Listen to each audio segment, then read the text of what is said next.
It's about that time. Award season is upon us once more, and today is all about the ATP 2021 OWL Awards. You'll probably remember me bringing up a bunch of these in my prediction video at the start of this year. Some are actual league awards, and others are ones that I made up. And I'll be giving out awards for the following in this video: MVP, Rookie of the Year, Coach of the Year, all of the role stars for each position, most improved player, most improved team, most surprising player, and most surprising team. A few of these I likely will not go into as much detail about as you'd usually see, just because we kind of talked about them recently in detail a lot, but I do intend to cover all of the topics nonetheless. Let's get the main ones out of the way first. And what better way to start than with the most valuable player? I have remained adamant on my stance the last couple of months, and I still do feel the same. I gotta go with Lip as my MVP. If you want my full thoughts on why he's my pick, I do recommend checking out my MVP race video from a couple of months back.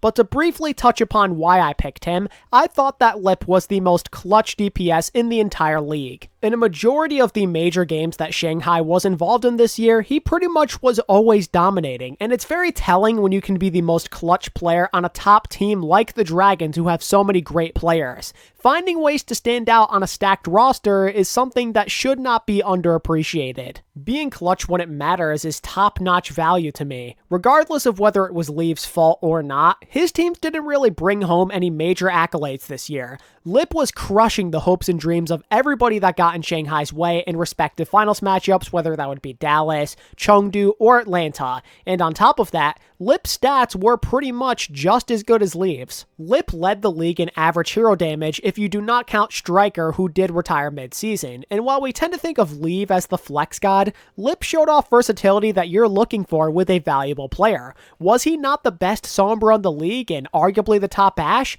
And think about his dominance on Tracer and Reaper and even Hanzo. My point is, Lip did a lot of what Leeve was doing, but on a better team where it's arguably harder to stand out. Lip lives for the big moments, and he succeeded in nearly every single one of them. Lip is my MVP whether you disagree with me or not. End of story. Now on to a way less controversial selection, the 2021 Rookie of the Year. Would I really be doing this right if I picked anybody but Pelican here? This man was the top rookie by a somewhat noticeable margin.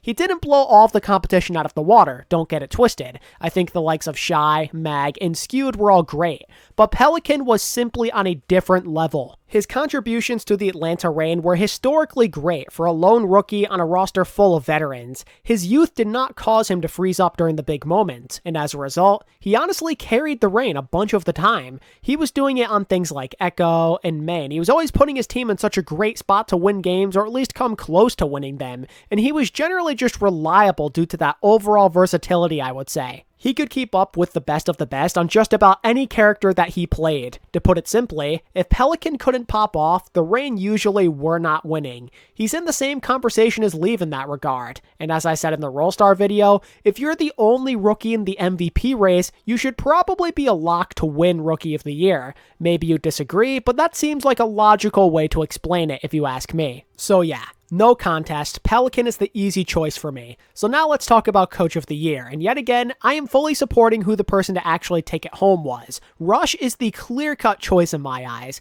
An argument could maybe be made for like Coach Moon, let's say, given Shanghai's dominance, but I feel pretty comfortable going with Rush, as I feel it's hard to go against him. Not only did Dallas post a top record in the league while being one of the only tournament winners, but they did so at a theoretical disadvantage. We can look back at it now and say that it really didn't matter that much, but Dallas still did consistently find ways to win without a dedicated hit scan. Not having that extra range or a person to countersnipe does put you at a theoretical disadvantage. When you can't match your opponent stride for stride, you kind of have to get creative, and I think that Dallas did that very well, and I think Rush deserves a lot of credit for that. He really did embrace the strengths of his players this year, and he fully committed to them. And given that if they were to get shut down, they'd kind of be screwed over, this is a risky strategy, but it did work out in their favor as they did finish top 3 in terms of the playoffs. Sure, Dallas did not have the best record, and they didn't have the most tournament wins either. Heck, they didn't even make the grand finals, but it's the fact that this team could still be successful despite some unique challenges in place is kind of what makes Rush Coach of the Year worthy. Plus, the Fuel were consistently like the top team in North America, so why not? Okay, time to at least try and blow through the Roll Stars. I literally just dedicated an entire video to this topic, so I'm going to try and breeze through this as much as I can. If you want to hear a more detailed discussion on this exact topic, be sure to check out that video. A link can be found in the description. So starting at tank, I have no changes whatsoever compared to the league selections. Void, Hanbin, Fearless, and Space are my guys. And I think the first three guys in particular, I think they were just the three best tanks of the year without a doubt. Void and Hanbin in particular straight up had better decision making and awareness than all other off tanks in the league. And in my honest opinion, they were the two clutchest tank players in general on the year. I always think back to that huge Diva Bomb by Void among other moments between the two. They were both freaks of nature. Speaking of freaks of nature, now sounds like a good time to talk about Fearless because he was the most valuable main tank in the league 100%. No team invested more into their main tank than the Dallas Fuel did. All you really gotta do is think back to the June Joust when they were putting tons and tons of resources into his Winston. And there's a good reason why Dallas was so willing to do this aside from it being the meta. When you're objectively the top Rhine and Winston player in the league, why wouldn't your team invest resources into you? The amount of huge plays that Fearless made this year was off the charts. It's not often that teams go all in on their main tanks these days, and they usually focus more on like the DPS or even flex supports, but Fearless appears to be an exception, as he did a little bit of everything. He could get the big kills himself, or even peel for his backline using nothing but primal rage. Fearless was a god and was arguably the best at his position both from the eye test and statistically. So yeah, Fearless is kind of a given on here. So thinking about Space now, he brought top tier production on Diva. He was rolling basically. He had the best kill participation in the league, which is pretty awesome. With how often Diva was involved in the meta, this is what you're looking for. He was essentially like a mini version of Void and Hanbin. The awareness and the clutch bombs, they were certainly present. He was just really good, not much to complain about. I nearly selected Hawk and or Fate instead here, but ultimately decided there wasn't a big enough difference between them and Space to change anything, so I decided to keep things how they were. Space was great, and I have no problem with giving him an award. Moving on to DPS, I'm going with Leave, Pelican, Lip, and Sparkle. I'm swapping Kevster with Pelican for the simple fact that Pelican was dominant for a longer stretch of time, and it's also worth mentioning that he was more valuable to his team over the stretch of this year. And if Pelican is going to be in the MVP race, he should probably be in the conversation for Roll Stars. Sparkle, Lip, and Leaf were all MVP candidates, and they made the cut, so why not Pelican? It doesn't make any sense to me. It's genuinely mind-boggling that not a single Atlanta player got a Roll Star award. Pelican got robbed of that honor. No disrespect to Kevster, I thought he was great. I simply just feel that Pelican was more impressive. As for Sparkle, he was kind of the glue that held Dallas together. He was always there to make a play no matter what the meta was. He was a destructive force on everything he touched, and this includes Tracer and Echo, which were two of the top played DPS heroes in Season 4. The man led the league in total final blows and was a killing machine.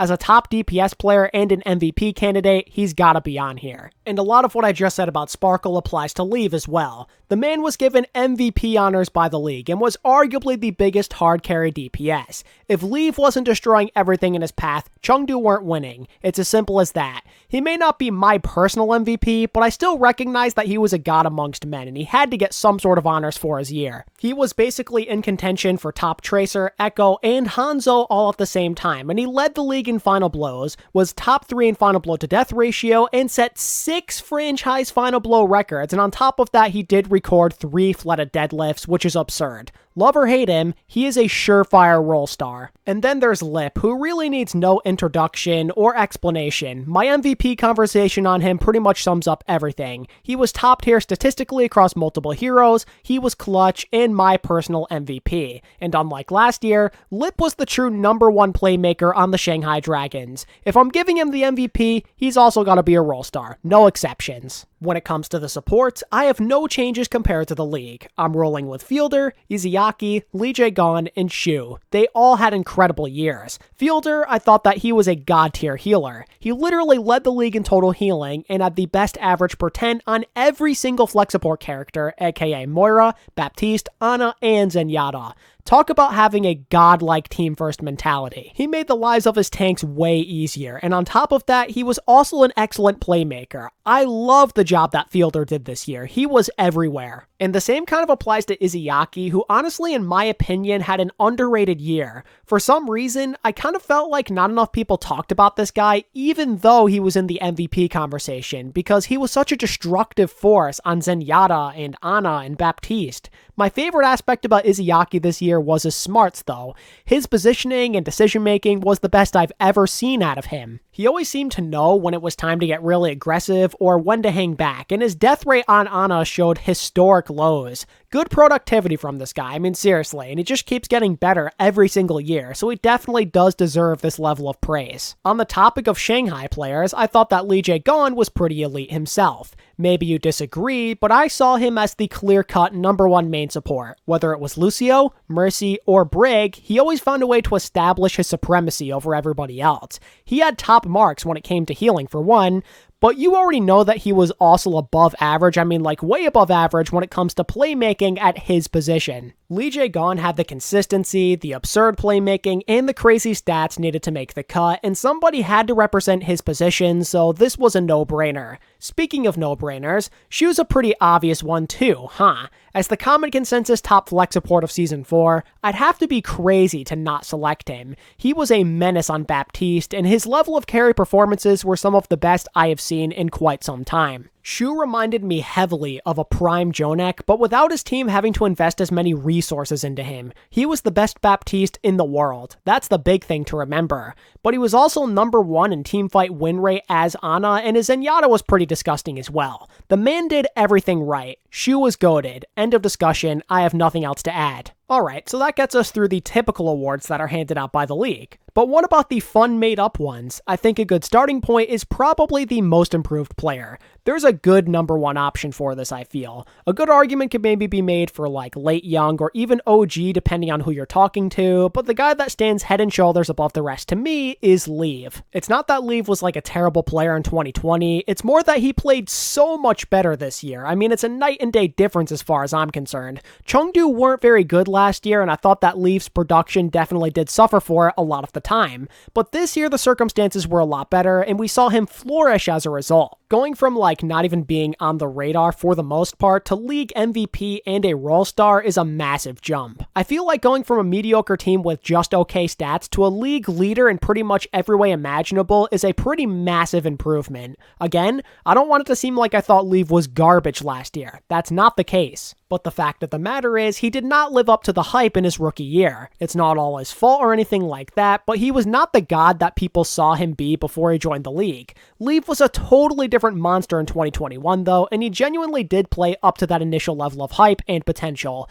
This award is up for debate depending on who you're talking to, but in my heart, Leaf made the biggest jump compared to what he showed us in Season 3. Let's shift gears over to the most improved team. This one is tough because the fact of the matter is a lot of teams played way better this year compared to their 2020 campaigns. Maybe you want to go with the Dallas Fuel, who went from a meme team to the top team in North America. The Houston Outlaws are probably another great selection as they transform from a lowly 6-win team to a legitimate playoff hopeful. I also think you could maybe argue the Gladiators or the Hunters because they were really good from a consistency standpoint compared to last year and they went on a bunch of tournament runs. But I think I gotta go with the Atlanta Reign here. Aside from them being way better than I ever expected them to be, they were top 3 in their conference. But also, they won more games than last year on less regular season attempts. My huge issue with the Reign in 2020 was the inability to defeat top opponents. They feasted on the weak, and they were a joke aside from that. They were absolutely terrible at making mid-game adjustments. They could never be taken seriously in my eyes. Some of their players were not living up to expectations, and the coaching had some serious issues. Everything that could have went wrong pretty much did. But then came 2021, which basically brought us the team we were promised last year.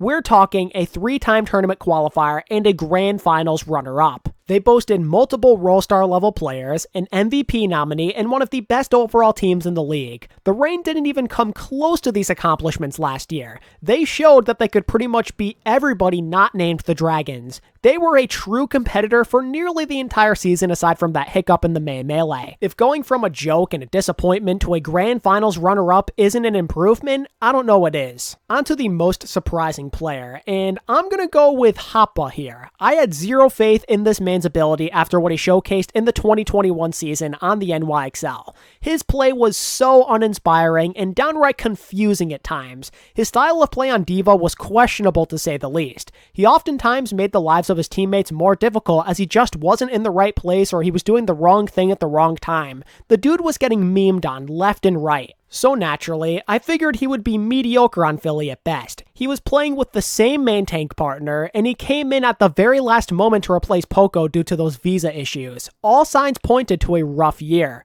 But he went out there and he proved me wrong. Hoppa was genuinely decent, not like a god or anything like that, but noticeably better than I anticipated. Like, he really didn't play any better statistically. If I'm being honest with you, his stats were a little worse. Kill participation was down, and his death rate was a little higher, but I think he was more efficient and team-oriented. That's the difference. That's the thing that took me so off guard, that he could change his style of play so much in such a short amount of time. Hoppa in 2020, he didn't really seem like he cared that much about his teammates, if I'm being honest. A lot of the time, he was self-centered. He wasn't always trying to show that great awareness that off-tanks need to show. But this year, he put that aside and adjusted. He sacrificed trying to play hero ball, as they say in the professional sports world, and the final results speak for themselves. It worked. His chemistry with Mono was better, and just the fact that he wasn't constantly being the source of negative attention was a big step up.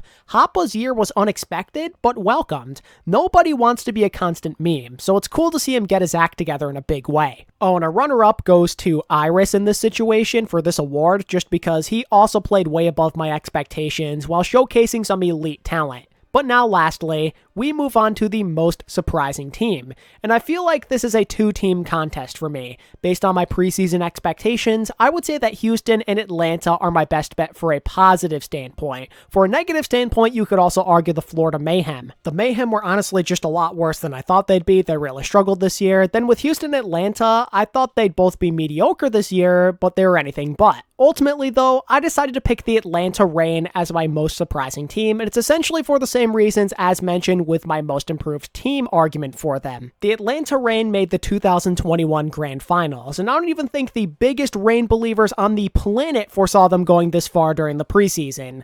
Like, maybe they could go to the playoffs, I think that was a fair argument to make at the time, but getting anywhere close to the finals was a long shot. I lost all faith in the coaching staff after that 2020 disaster. Not to mention that my doubts about the tank and support lines were at an all-time high. The only real spot I had confidence in was DPS. I thought that Kai, Pelican, and Edison were pretty lethal on paper. Everyone knew they were going to carry before the start of the season though. That wasn't the issue. But what not everybody saw coming was the improvement everywhere else to accompany the strong DPS. The coaching, it was great. Then Gator, Hawk, Masa, and Iris, they all played so good. Each and every one of them were stars. And along with that, the teamwork and the flexibility was multiple steps above what it previously was.